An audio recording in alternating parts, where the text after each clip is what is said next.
बुद्धिमत्ता तिथंच नांदते जिथं शांततेची प्रचिती होते.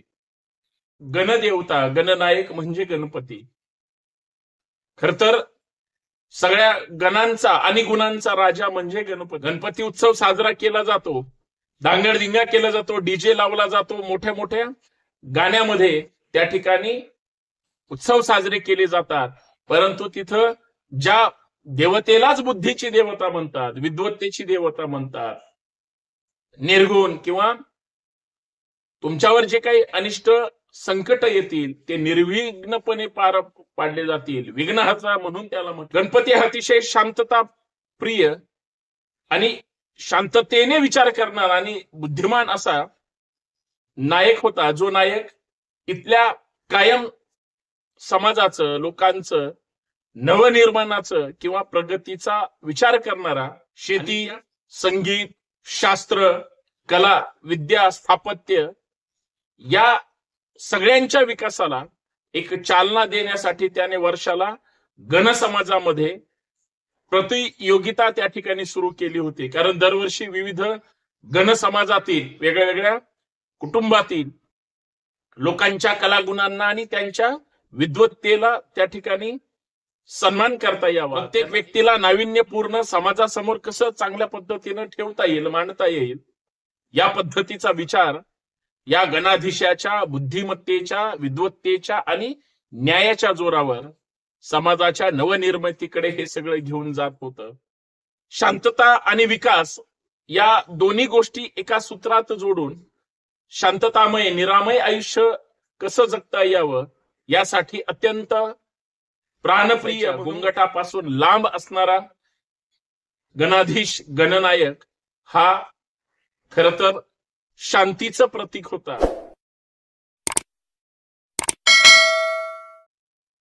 आज गणपतीची प्रतिष्ठापना. गणपती बाप्पा मोरया, मंगलमूर्ती मोरया म्हणत आज घराघरामध्ये गणपतीची प्रतिष्ठापना होणार. बुद्धीची, शांततेची, विद्वत्तेची एक आदर्श देवता म्हणून, एक सृजनशील देवता म्हणून गणपतीकडे पाहिलं जातं. परंतु हीच शांततेची देवता आज लोकांच्या आयुष्यात आनंदामध्ये, सुखामध्ये कसे चांगले दिवस येतील यासाठी सुद्धा प्रयत्नशील असते.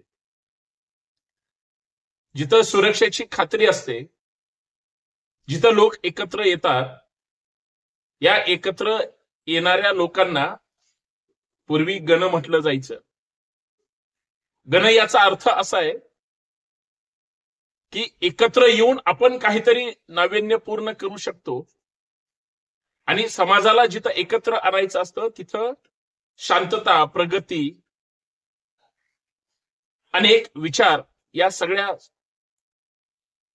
समाजाला जोडणाऱ्या गोष्टी ह्या त्या ठिकाणी एक निरामय आयुष्य, निरामय विश्व कसं निर्माण करायचं, शांतता आणि गणाचा, गण समाजाचा त्या ठिकाणी एक नवनिर्मितीचा ध्यास कसा घ्यायचा हे त्या गणाच्या माध्यमातून होत असायचं. आणि या सगळ्या एकत्र आलेल्या गणांना एकत्रित करणारा आणि त्याच्या शब्दावर प्रमाण ठेवणारी एक गणदेवता, गणनायक म्हणजे गणपती. खर तर सगळ्या गणांचा आणि गुणांचा राजा म्हणजे गणपती. या अर्थानं या ठिकाणी आपण या चर्चेच्या माध्यमातून घेऊयात. कारण गण समाजाला स्थिरता आणि सुरक्षितता प्राप्त करून देण्यास आणि ते कार्य अविरतपणे पुढे घेऊन जाण्यास गणपती आणि त्याच्या अधिपतीमुळे या ठिकाणी सहज शक्य झालं. गणपती अतिशय शांतता प्रिय आणि शांततेने विचार करणारा आणि बुद्धिमान असा नायक होता, जो नायक इथल्या कायम समाजाचं, लोकांचं नवनिर्माणाचं किंवा प्रगतीचा विचार करणारा आणि त्याच विचारात सदैव मग्न असणारा तो गणनायक होता. शांतता आणि विकास या दोन्ही गोष्टी एका सूत्रात जोडून शांततामय, निरामय आयुष्य कसं जगता यावं यासाठी अत्यंत प्राणप्रिय म्हणून या गणाची त्या ठिकाणी ओळख आपल्याला सांगता येईल. त्याला गोंगाट, त्याला वाद किंवा त्याला कुठल्याही गोष्टी आवडत नसायच्या. गोंगाटापासून लांब असणारा गणाधीश, गणनायक हा खर तर शांतीचं प्रतीक होता. बुद्धिमत्ता तिथंच नांदते जिथं शांततेची प्रचिती होते. खर तर गण समाजाच्या या सतत होणाऱ्या विकासाच्या दृष्टिकोनातून त्यांच्यात शिस्त असावी, त्यांच्यामध्ये एक सर्जनशीलता यावी, यासाठी गणाधीशाने जी काही अधिक महत्वाची संकल्पना राबवायला पाहिजे होती ती अत्यंत सुरुवातीपासूनच त्यांनी ती समाजामध्ये एक चांगल्या पद्धतीने राबवण्याचा प्रयत्न केला होता. शेती, संगीत, शास्त्र, कला, विद्या, स्थापत्य या सगळ्यांच्या विकासाला एक चालना देण्यासाठी त्याने वर्षाला गणसमाजामध्ये प्रतियोगिता त्या ठिकाणी सुरू केली होती. कारण दरवर्षी विविध गणसमाजातील वेगळ्या कुटुंबातील लोकांच्या कलागुणांना आणि त्यांच्या विद्वत्तेला त्या ठिकाणी सन्मान करता यावा, त्यांना एकतेच्या सूत्रात जोडता यावं आणि जर त्यांना सहकार्य लागलं तर ते देता यावं आणि त्याच्यातून चांगली नवनिर्मिती त्या ठिकाणी घडावी, हा त्याच्यातला एक साधा आणि चांगला निर्मळ उद्देश होता. शेतीच्या बाबतीत, संगीताच्या बाबतीमध्ये, शास्त्र, कला, विद्येच्या या सगळ्या क्षेत्रामध्ये प्रत्येकात विविधता कशी आणता येईल, नवनवीन शोध कसे निर्माण करता येईल, प्रत्येक व्यक्तीला नाविन्यपूर्ण समाजासमोर कसं चांगल्या पद्धतीने ठेवता येईल, मांडता येईल, या पद्धतीचा विचार या गणाधीशाच्या बुद्धिमत्तेच्या, विद्वत्तेच्या आणि न्यायाच्या जोरावर समाजाच्या नवनिर्मितीकडे हे सगळं घेऊन जात होतं. आणि हाच नवसमाज घडवण्याची ताकद त्या गणनायकामध्ये होती. तो गणनायक म्हणजे गणाधीश गणपती. मुळात गणसमाजाची मुख्यतः प्रेरणास्त्रोत काय आहे?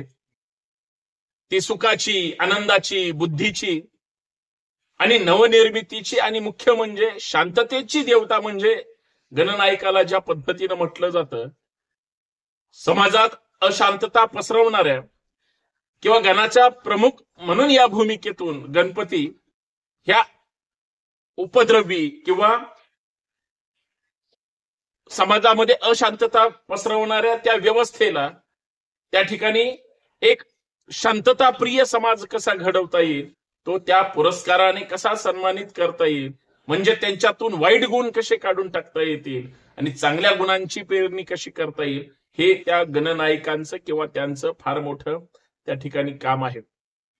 समाजात शांतता पेरत असताना साक्षरता ही गणातील विविध पदावर असणाऱ्या आणि त्या पदावर राहून काम करणाऱ्या सगळ्यांची एक चांगली प्रेरणास्त्रोत, व्यक्तीला प्रेरित करणाऱ्या गोष्टी सुद्धा या गणाधीशाच्या माध्यमातून निर्माण केली पाहिजे.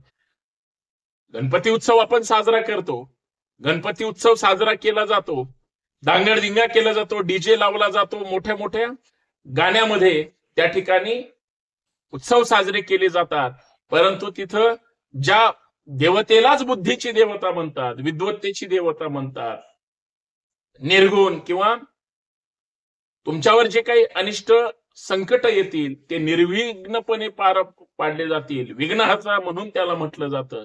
परंतु आम्ही साजरे करत असताना अत्यंत वेगळ्या पद्धतीने साजरे करतो.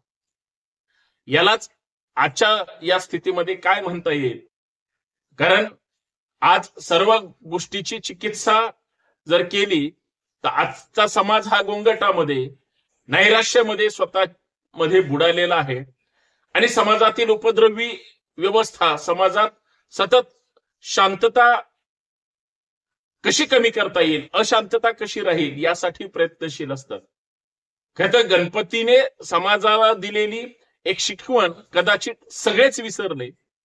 त्यांना काय अभिप्रेत होतं आणि आज लोकांना काय अभिप्रेत आहे याचा जर एक विचार केला तर शिस्त, शांतता, ज्ञान, विद्वत्ता, बुद्धिमत्ता, सृजनशीलता या सगळ्या गोष्टी खरं तर आता हळूहळू बाजूला पडतायत. परंतु त्याच परत एकदा मिळवायच्या असतील तर हे सगळं विसरून चालणार नाही, भरकटून चालणार नाही.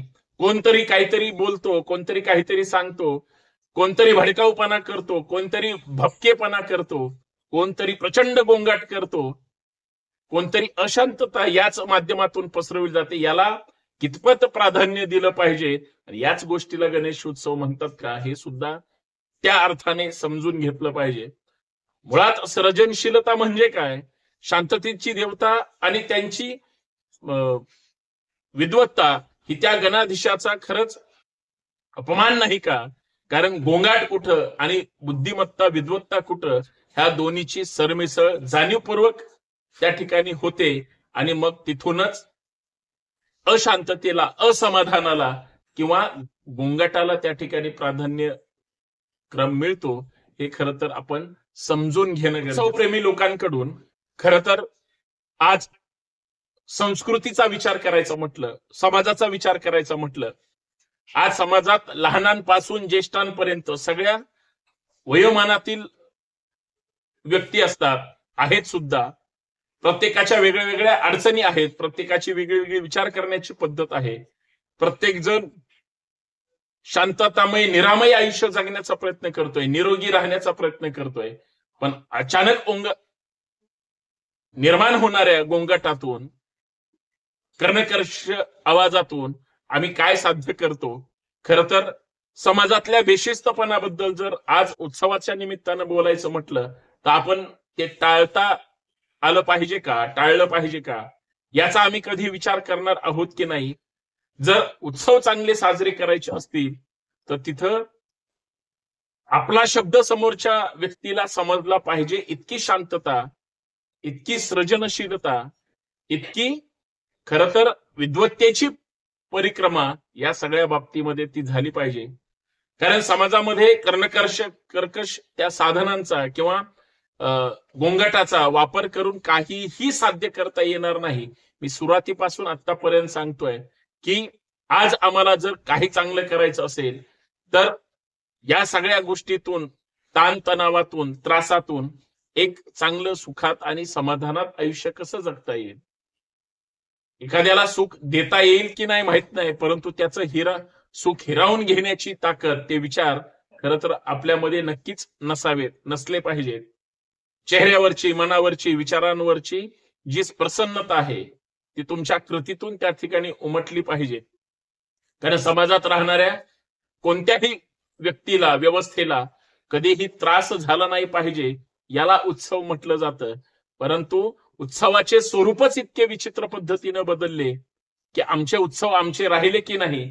आमच्या गणपती उत्सवामध्ये, आमच्या दहीहंडी उत्सवामध्ये, आमच्या वेगळ्या वेगळ्या नवरात्र उत्सवामध्ये किंवा दीपोत्सवामध्ये आमच्या पद्धती काय सांगतात आणि आज आम्ही काय स्वीकारलंय याकडे सुद्धा बारकाईनं पाहिलं पाहिजे. पैशाच्या चुराड्यामध्ये आम्ही आमची शांतता, आमचं निरामय आयुष्य हे खरंच विसरून गेलोय का? आज जर उत्सवच करायचे असतील, त्या गणनायकाला, गणाधिपतीला जर खरंच प्रसन्न करायचं असेल तर ती कशा पद्धतीनं ती साजरी केली पाहिजे. एखाद्या व्यक्तीला किंवा त्याच्या कुटुंबाला किंवा त्याच्या एकंदरीत सगळ्या सत्सक विवेक बुद्धीला जर सगळ्या गोष्टी पटल्या तर तो एक चांगलं आयुष्य जगण्यासाठी त्या उत्सवाकडे पाहिलं पाहिजे. खरं तर मला या माध्यमातून एवढंच सांगायचंय, गोंगाटापासून गणपती उत्सव साजरा होऊ शकतो, कर्णकर्कश आवाजापासून गणपती उत्सव साजरा होऊ शकतो. खरं तर ज्याला बुद्धीची देवता म्हणतात, न्यायाची, आणि खरं तर तुमच्यावर येणाऱ्या संकटाचं निरसन करणारी, विघ्नहर्ता म्हणून ज्याला म्हणलं जातं, त्याला या सगळ्या गोंधळात गोंगाटात कशा पद्धतीनं भडकावू या सगळ्या किंवा बिभत्स अर्थात कानाला सहन होणाऱ्या गोष्टी आपण न करणं आणि त्याच्यातून निर्मिती, नव समाज त्या ठिकाणी घडवणं आणि प्रगतीच्या दिशेने वाटचाल करणं हा खरा गणनायक आहे. आणि हे आपल्या प्रत्येकाच्या मनामध्ये ते रुतलं गेलं पाहिजे आणि एक चांगला उत्सव साजरा केला पाहिजे. आणि हीच खरी ती वेळ आहे. कारण प्रत्येक जण वेगळ्या मार्गाने, वेगळ्या पद्धतीने काहीतरी नाविन्यपूर्ण करण्याचा प्रयत्न करतोय. आज कुठल्याही गणपती उत्सवामध्ये आमचे जे पारंपरिक देखावे होते त्याच्याकडे सगळ्यांनी पाठ फिरवलेली दिसते.